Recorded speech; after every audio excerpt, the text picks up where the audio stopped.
Cope Zvara here with the Harvesting Hope Online Summit, where you can live your best life. And I have a very exciting guest on today. His name is Pat Quinn. He has been a friend of mine for some time and is actually one of my mentors. And he is a speaking and presentation coach, and he's going to wow you with some pretty amazing content today. So Pat, welcome. Well, thanks for having me. Awesome. Well, let's get right to it. Pat, why don't you just kind of explain to the people that are on today what you do and who you work with and maybe why you do it? Well, I'm a presentation coach. I help people with their presentations. I am a professional speaker, but I didn't get my start as a professional speaker. I actually got my start as a professional magician and worked magic for 10 years professionally. Then I became a public school teacher and taught high school math for 12 years. And during that time, I picked up an advanced degree in how adults learn. And so I really bring two things to the table when I'm working with someone on their messaging or their presentations. The first is a little bit of stagecraft from my years of doing magic. And the second is a real understanding of how adults learn. And so when you're speaking to someone else, whether there's one person in the room or 1,000 people in the room, how is that person receiving the message? How are they storing the information, learning the information, and hearing the information? And so I've been fortunate enough over the last 10 years to work with some of the best speakers in the world, New York Times best-selling authors, 2 different astronauts, 6 different Olympians, and some pastors that you see on television every single Sunday. But most of the people that I work with are not professional speakers. Most of the people that I work with simply want to grow their business or get their message out to the world, and they use speaking to do that. Everyone has a story. Everyone has a message, and I just feel terrible that many of those messages are going to die inside you. I want them to get out to the world. The world needs more positive messages. Awesome. Awesome. Did you have in your process of going from where you were, because you kind of had a couple hats that you've worn over the years to get where you are. Have you had any aha moments where in that process you were like, oh my gosh, this is what I want to do, or this is not what I want to do? And what did you do with that inkling? You know, maybe there were more aha moments or learning in my process of becoming a parent. When my kids were young, and I have 2 daughters, when they were like 2 and 3 years old, I couldn't wait for them to, get out of diapers first, because then my life would be easier. Once they were out of diapers, I couldn't wait for them to get out of the car seat, because that was a pain, always putting them in the car seat. And once they were out of the car seat, I couldn't wait for them to get their driver's license so I wouldn't have to drive them around all over the place. And what I realized was, as I was parenting, I was always looking forward to the next stage and kind of missing the stage that I was in. And so my goal as a parent now is just kind of to enjoy the stage that I'm in, and the next stage will come. Time doesn't stop. The next stage will come whether I want it to come or not. And so one of my goals in life is just to enjoy the stage that I'm in. So I've kind of transferred that to my career. When I was a teacher, I thought a lot about helping other teachers and becoming a speaker to help other teachers. And what I tried to do was just enjoy my teaching. And sure enough, time doesn't stop. Eventually, I became a speaker who helped other teachers. And eventually I said, I want to not just help teachers, I want to help other speakers as well. But I always try to enjoy the stage that I'm in right now. And so my business is in a certain stage right now, and it may be in a different stage as I get older or as I change my career goals. But I just want to enjoy it right now. And I think if you do that in all areas of your life, your relationships, your parenting, your career, the time's not going to stop ticking. You're going to get to the next level, but don't forget to stop and enjoy the stage that you're in right now. Wow, that's so valuable for so many people, because we are in a rushing mode and society is always kind of pushing us forward, like you want more, more, more. That's such a valuable tip for people, I think, that many overlook. And I don't know, I hear from a lot of parents and a lot of people, they look back and go, oh, I wish I would have, or if I would have only. That's such a valuable thing. I'm kind of someone that follows the lines of small little bite-sized snacks that you add to your life over time can really add up to something really great, versus the New Year's resolution where you're going to go to the gym 5 days a week, you're going to cut out all carbs, you're going to walk the dog 5 miles every day, and you do that for like 3 days, and then you go back to Netflix. What are some small little bite-sized snacks or steps that you've implemented in your life, personal or professional, that have really made a big difference for you? I would say 2 probably, and one of them is almost parallel to what you just said. One of my goals in life is not to be perfect. My Mm. goal is to be better than I was yesterday. And I do give parenting presentations. I wrote a book on parenting called How to Parent a Genius. And when I give parenting presentations, if you would watch me for 30 minutes, you'd think I was a perfect parent. Like my kids never misbehave and I'm always calm. And one of the things that I try to encourage parents to do is not feel guilty, not feel like, oh, now that I heard Pat speak, I'm a terrible parent. I'm not a perfect parent. And as a matter of fact, I don't try to be. I try to be a better parent than I was yesterday. And the same is true in all areas of my life. I don't run a perfect business. I hope I'm running a better business than I was yesterday. I'm not always as nice as I should be, and I don't try to be perfectly nice. I try to be nicer than I was yesterday. And by comparing myself to myself yesterday, instead of comparing myself to the people I see on social media and to the gurus and to the experts, you know, people, the experts and the gurus that you're seeing them for small glimpses while the camera's on, or small glimpses while they do their best writing. And they're not perfect either. But when we get into this comparative game, we feel guilty. We feel like, oh, that's an insurmountable goal. Where if I just compare myself to myself yesterday and say, am I doing this better than I did yesterday? Am I more generous than I was last week? Am I nicer than I was yesterday? Am I reaching out more than I did a week ago? I think that's a much better plan for improvement than comparing yourself to the gurus or the experts who are out there. Fantastic.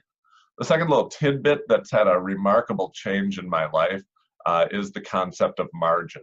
I read a book about 10 years ago by Richard Swenson called Margin, which he's actually a doctor, but he wrote it about building margin into all areas of your life. Build margin into your time, so you're not always short on time. Build margin into your finances, so there's a little extra money. Build margin into relationships and other parts of your life. And basically what it means is don't work yourself to the edge all the time. And if you take something like time, if your day is scheduled every single minute all day with no margin built in, then you will miss opportunities for divine appointments, for opportunities to help people, opportunities to have those conversations that are really life-changing but were unplanned. And so, you know, Dr. Swenson suggests techniques like putting in a couple of blank appointments in the middle of your day, like from 12 to 12:30, just exit off on your calendar. Like you have an appointment, but there's nothing there. And from 3 to 3:30, do the same thing. That way, if you're behind, you can catch up. If you're not behind, you can actually stop and breathe. Same is true with finances, to not budget down to the last penny, but to build some margin in. That will allow you to not panic when unexpected expenses come up. But if unexpected expenses don't come up, it also allows you to be generous and give when you want to give, when you know you should give, but you have no margin to give. And so this whole idea of margin has really had a profound effect on my life in the last 10 years. The book is great. It gives lots of concrete suggestions. But if you just take the concept and say, I can't work myself to the edge, to the limit every single day, it's not healthy, it's not sustainable. But most importantly, it doesn't allow me to reach my full potential, because there are a lot of spontaneous conversations, opportunities to give, expenses that pop up. And if I don't have margin, I will miss those opportunities. Wow. It's such a great perspective for people that just twists and just shifts it all just a little bit where it's not overwhelming. That's really impactful. Is there something that you do, and maybe it's more than one, that is kind of like a daily essential for you, where if you don't do this every day or maybe every couple of days, you're kind of off kilter? I do a couple of things. The first one is sleep, and I probably don't have to teach to your audience about sleep, but I sleep more than most people do. I know for my body how much I need, and I need a good 8.5 hours of sleep. And so I hold that up as a priority, not because I'm lazy, not because I'm living a luxurious life, but because I know if I don't get 8.5 hours of sleep, and I think that number is a little bit different for everybody, but I don't want anybody out there saying my number is 5, because I really doubt that. You know, for me, I've learned that if I get less than 8 hours of sleep, I don't treat other people the way I should treat people, and it really comes down to that. I can handle being a little less productive. I can handle you know, being a little groggy at night. I can handle a lot of things, but what I don't like is how I treat other people when I don't get enough sleep. And so sleep is a big priority for me, and I've held it up as a priority. And I think sometimes people put themselves last, and they think, oh, I'm being unselfish. because I'm putting myself last, I'll sleep last, or I'll take care of myself last. But when that starts to affect how you treat other people, you're not really being unselfish. I'd say you're actually being selfish. And I find I'm much more unselfish when I take care of myself because I treat other people right. I'm in a better mood. I respond better. I say yes more. And I don't miss those opportunities. And so that's one thing. The other thing that I make time for just about every single day is some quiet time. The brain is a funny thing. It needs time to solve problems.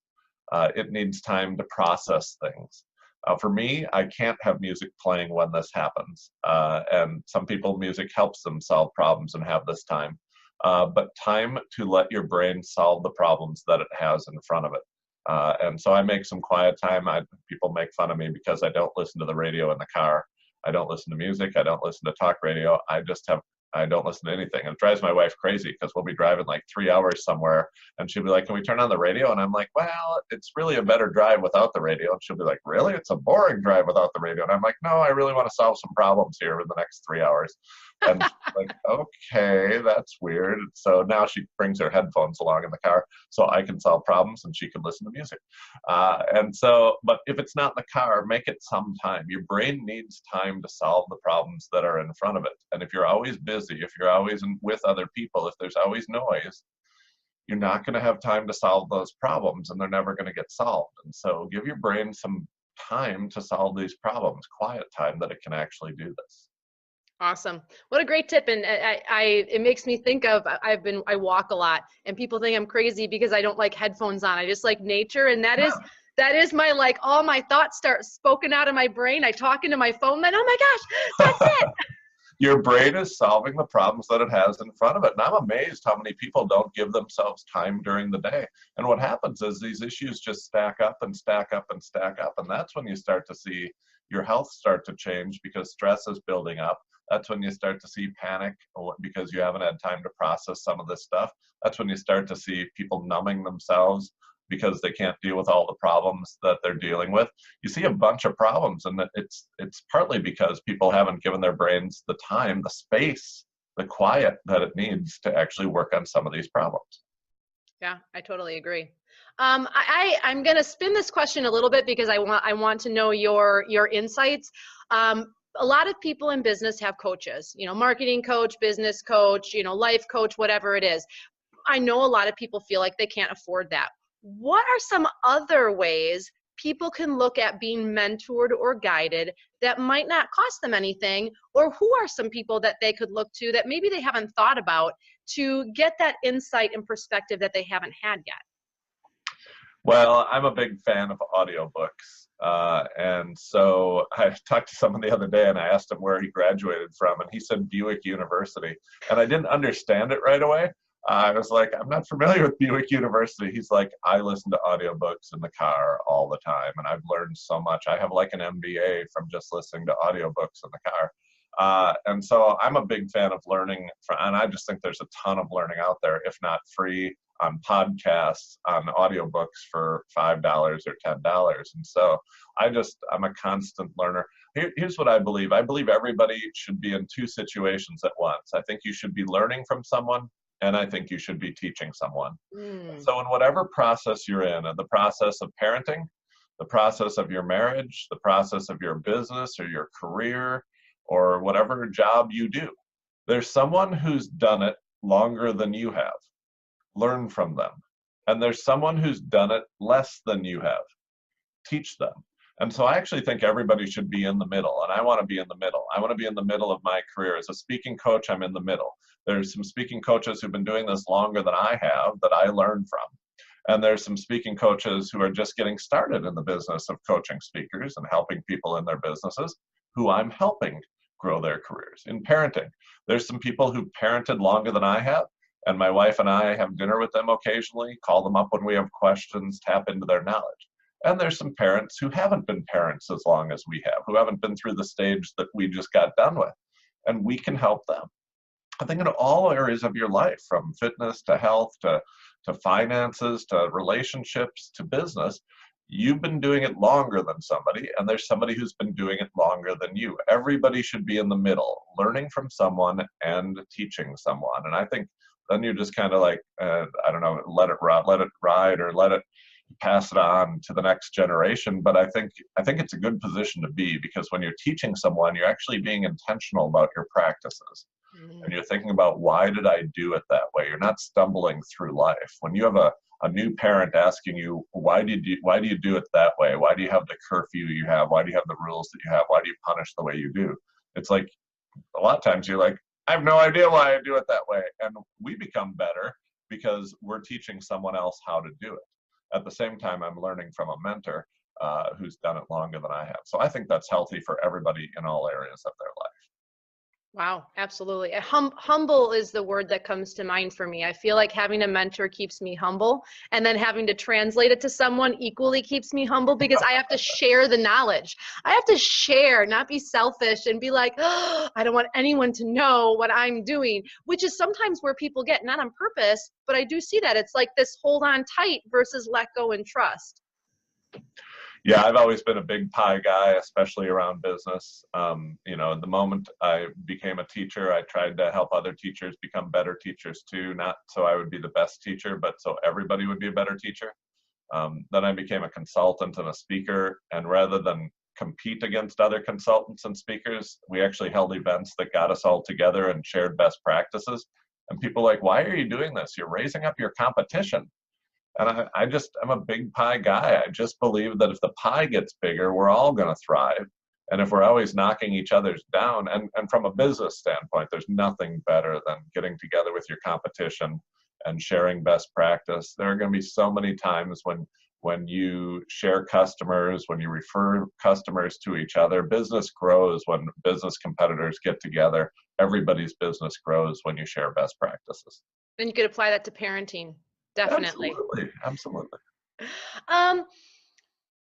A lot of people feel like there's this idea of perfect, and we've talked a little bit about this in this call. What is your response when someone says, I'll never be perfect, or I'll never be a good enough speaker to be on that stage, or that you kind of talked about the perfect parenting?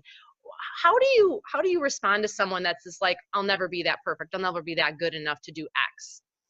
I think a lot of times people fall into this trap of, I'll never be as good as, or I'll never be good enough, because they don't understand the scope or the mission that they're on. Specifically around speaking, I think sometimes when people go on stage to speak, they think they have to be the smartest person in the room or the best expert in the room. And that's not actually true. When you stand up to speak, the only thing you need to be an expert on is your story. And nobody knows your story like you do. And so when you stand up to speak, whether it's in front of one person or 1,000 people, you go on stage and say, I've got to be smarter than everybody in the audience, or I'm going to look bad, you're going to be nervous, and you're not going to be the smartest person in the room. If you think I have to be the best expert, better at this than anyone else, that's why they're here. That's actually not why they're there. And you'll be nervous if that's what you think. But if you go on stage or just have a conversation with someone, confident in the idea that all I'm here today to do is to share my story, my truth, you're the expert on your story. I might be a better speaker than you are. Chances are I'm a better speaker than you are, because I do it for a living and I train others to do it. But I don't know your story as well as you do. Nobody knows your story as well as you do. And your message needs to get out to the world. And so I think where some of those feelings come from is when we just aren't clear on what we're here to do today. We're not here today to make everybody look dumb and us be smart. We're not here today to look good while others look bad. We're here today to share our story, our experiences, our life, our message with others. And nobody knows that message like we do. I think we should practice, hone the craft, and get good at telling our story and get good at sharing our message. But again, you are the expert on your own story. And once that weight is lifted off your shoulders, that you don't have to be the smartest person in the room or the best expert in the room, you simply have to know your story and be better at telling your story than everyone else. There's no pressure there. You're always going to be better at telling your story than everyone else. You're the expert on your story, so go share it with the world. And I think a lot of those nerves and a lot of that self-talk that we do that cuts ourselves down is when we're unclear on why we're here. We're not here to be the smartest or the best or as good as someone else. We're here to be the best me that I can be. We're here to be an expert in my own story. Fantastic. And I will have to agree to that, since I've worked with you on multiple levels. Becoming more clear on my story and executing it and staying true to it has also brought more confidence and brought the ability to communicate more clearly with people, because I'm not wavering on my story, and just really saying, this is me. And so I 100% agree with that. But that's even on a personal level. I think when people ask, who you are, what you do, or, why should I be friends with you? If you know what you bring to the table, there's no worry, there's no fear. You don't have to be someone else, and you will never be someone else as well as you'll be yourself, and you'll never be that other person as well as they will be. And so those people who are, watching someone else online and being like, oh, I wish I could just be like her, I wish I could just be like him, you'll never do it. You'll never do it as well as they do, just as they will never be you as well as you can be. So, I've watched you speak in front of a group of health and wellness experts, and there's probably other people in the room who knew more about nutrition or knew more about yoga or knew more about life skills than you did. But that's not why you were there. You were there to tell your story, and they learn from your story, and they're grateful for you telling it. That's true in personal relationships. It's true in business. It's true when you're on stage. Awesome. I love it. I like asking this question, so I always love hearing the answers. What does living your best life mean to you, Pat? Living my best life to me means making sure that I'm living my dreams, not other people's dreams. And so I operate in the world of entrepreneurship a lot, because a lot of the speakers that we coach have their own businesses that are just getting started and they want to grow their businesses. And what I see again and again and again in the people that I work with is that they see someone else out there. Maybe they see Grant Cardone, or they see, Tony Robbins, or they see Rachel Hollis or somebody, and they're like, I want that life. I want $10 million. I want a limo. I want my own jet. And they start working, and they put their heads down, and they're working like 60 hours a week while their kids get a year older and a year older and a year older. And when they get to a big business, or when they get to that best-selling book, or when they get to that blog that has 10,000 people reading it every time they post something, they realize they hate their lives. They realize that they're working so many hours that they never see their kids. A lot of people that I work with have achieved a level of fame where they're on the road 100 days a year, and they hate it. And I just want to make sure that when I try to achieve something, and I work really hard to try to achieve the goals that I have, that it's my dream, not someone else's dream. And I want to make sure that if I'm building a business, it's a business that I'm going to love running. It's a business that I'm going to love working for. And sometimes when we chase other people's dreams, we're like, I want to do this, and we work really hard for it, and then we get there and we're like, this wasn't as cool as I thought it was going to be. And that's when we get into the phase of, I was chasing this, and then a year later I was chasing this, then a year later I was chasing this. And if you know somebody like that, or if you're like that, if you're like, oh yeah, 2 years ago I was chasing this, and then I was chasing this, and then I was chasing this, it's probably because you're still chasing other people's dreams. The people who have been chasing a dream, or building toward a dream, or working toward a dream, when they get it, they like it, and they want to stay there and bask in it, and they don't want to start chasing again right away. And that's how you kind of know that they were chasing their own dream. And so don't go build someone else's house. Build the house that's right for you. Maybe that's a really small house, but that's okay. That's the right house for you. Don't go raise somebody else's kids on somebody else's standard. Raise kids the way you want a family to be, and have career goals and build a business and live life in your dream, not someone else's dream. And so to me, the whole key to your question is to make sure it's your dream, to make sure it's your goals. And as you're working toward them, we make mistakes too. I think, oh, I want a business where I speak 100 times a year, and then I try it once and I'm like, I don't like this. So as you're pursuing it, make sure you want to do some check in with yourself and be like, is this still what I want? Is this everything I had hoped it would be? Because it's okay to stop working toward that and say, I got close to that and I realized it wasn't all it was cracked up to be, and I want to work towards something else now. So I'm a big fan of checking my dreams and making sure they're still my dreams and I'm not chasing someone else's dream. Which ties back to the whole quiet time. Let your brain process a little bit, figure out if this is my dream or somebody else's, or where this idea came from. That just makes me go back to that whole conversation with you. Well, everything we've talked about kind of fits together, and this includes margin as well. Because I see a lot of people, and I've put myself in this category on many occasions, where you're just so busy, your head's just down working toward the goal. And there's a time in your life where, there's times where you just got to gut it out and do the hard work and work.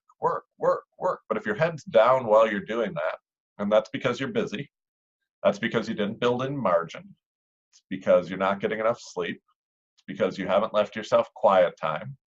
You never have time to step back and say, is this my dream or someone else's dream? And is this dream still the dream I have?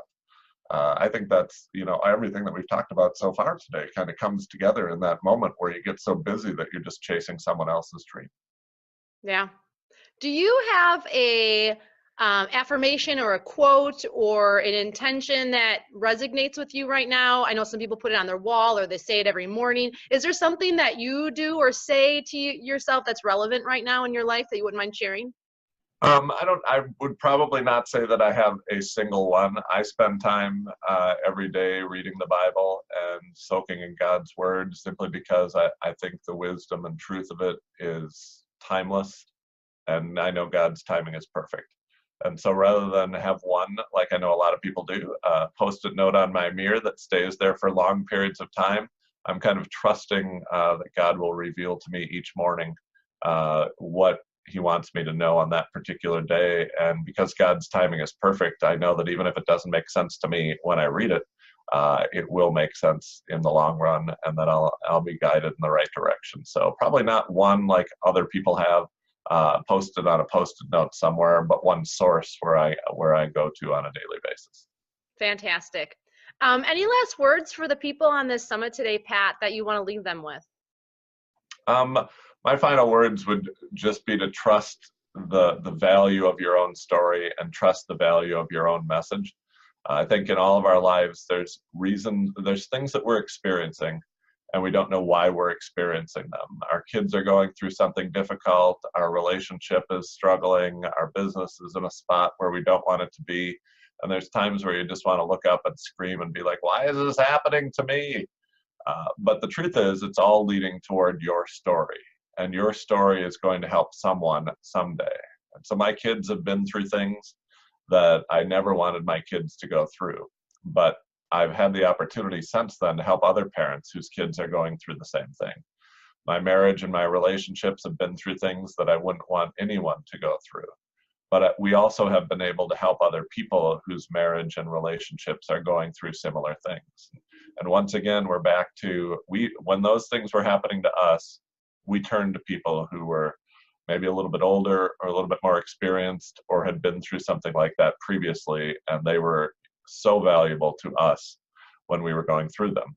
And now it's our turn to look in the other direction. We're in the middle again. We had people who helped us, and we will help others. But as you're going through them, it's sometimes hard to see, why would I have to go through this? And the answer is because it's part of your story, and your story matters.